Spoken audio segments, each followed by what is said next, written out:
find the moment of inertia of a hollow sphere of mass m and radius r about any diameter. Let's say in this case about the y dash axis. To start with, let's take this as a circle only. We are not taking it as a sphere. This is just a normal circle which has been drawn on the paper. In circle we know that is the length of this arc. This is s, this is theta in radians, this is r. So we have s is equal to r theta. We know it very well. Where s is the length of arc, r is the radius, and theta is the angle subtended at center in radians. Over here, if r is a radius and this d theta is the angle enclosed, then the length of this arc is certainly going to be r into, instead of theta, now we have d theta angle, so this is going to be r d theta. Now let's assume it to be a ball, and we have taken a small strip onto this kind of a globe. Across it we have taken it. The back also there is this, we have taken it. So this is a strip which we have taken on this three-dimensional ball of thickness r d theta. So thickness of this strip is r d theta, and this strip we have taken at an angle theta. So at angle theta, this is d theta, and the thickness of the strip is r d theta. We have taken this strip, and now how we are going to proceed to find the moment of inertia is, what we shall be doing is, we shall be finding first its mass of this strip, of this ring, which is a ring only. We'll finding the mass of this ring. This is a circular ring. Once the mass is known, then we'll find the moment of inertia of this general ring about this axis, and then we can integrate with appropriate limits. Now over here, if we see, if this is r from here to here, so this is a circle. Strip is making a circle of, this is going to be r, so this is going to be r cos theta. So if this is r cos theta, radius of this is also r cos theta. If you open this strip, so circumference of this, that is length, is going to be 2 pi r. What is r? R is r cos theta. So this is 2 pi r cos theta. And what is the thickness of this? This is going to be r d theta. So what is the area of this rectangle? That is delta area dA is going to be 2 pi r cos theta into r d theta. That is going to be the area of this. Now we know that mass of this whole sphere, which is a very, very thin sphere, that is hollow sphere, is distributed over its area. The mass is distributed over area. So mass per unit area. So mass per unit area is going to be m, total mass of this, upon total area, that is 4 pi r square. Now as we intend to proceed in a direction, that is, first we find the mass of this strip which makes a ring, so we need the mass of this strip. What is the mass of this strip? We find the small area of this strip, and from here we can find its mass. Let's find that.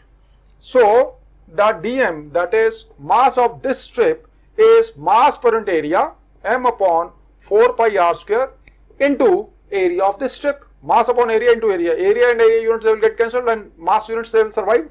So m upon 4 pi r square into area is what? Area is 2 pi r cos theta r d theta. So 2 pi r cos theta into r d theta. What is this? This is dm, that is mass of this ring. Now if mass of this ring is known, then the moment of inertia of this general ring about this axis, we know the moment of inertia of any ring about this axis of mass m, radius r, about an axis passing through its center and perpendicular to its plane is mr square. We have done that. So over here, the moment of inertia of this ring about this axis is, that is, if we call it as diy dash, is equal to integral of dm into r cos theta square, because radius is r cos theta. So what does this give? This gives d IYY dash. What is dm? Dm is this much. So it is m upon 4 pi r square 2 pi r cos theta r d theta. This is dm into r square, this square. What are the limits? That is limits of what? Limits of theta. That is theta, first ring is at our this diameter. Then we keep on increasing the angle. So this is three-dimensional ring which is formed. So as it goes from theta is equal to 0 to pi by 2, the upper hemisphere that is created. So moment of inertia, that is if we take from theta is equal to 0 to pi by 2. So we find the moment of inertia of upper hemisphere about this axis. Whatsoever is the moment of inertia of upper hemisphere, the same is of lower hemisphere.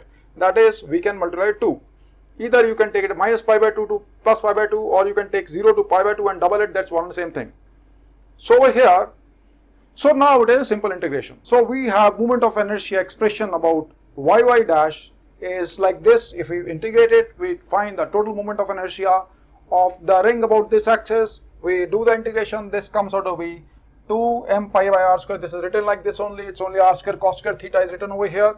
It comes out to be m r square cos cube theta d theta. M r square is constant, it comes out, so it is cos cube theta d theta.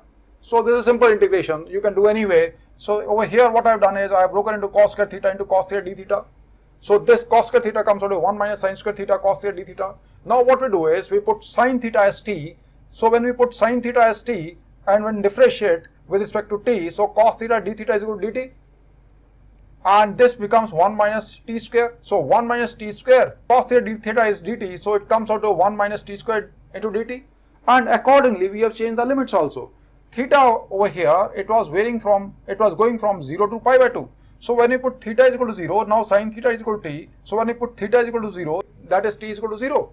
When we put theta is equal to pi by 2 radian, then t comes out to be equal to 1. So now the limits for this is 0 to 1, 1 minus t square dt.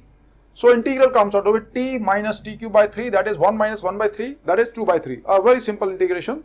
So now this is known, so this is known. So this comes out to be m r square into 2 by 3. So this is the moment of inertia of hollow sphere of mass m and radius r about any diameter.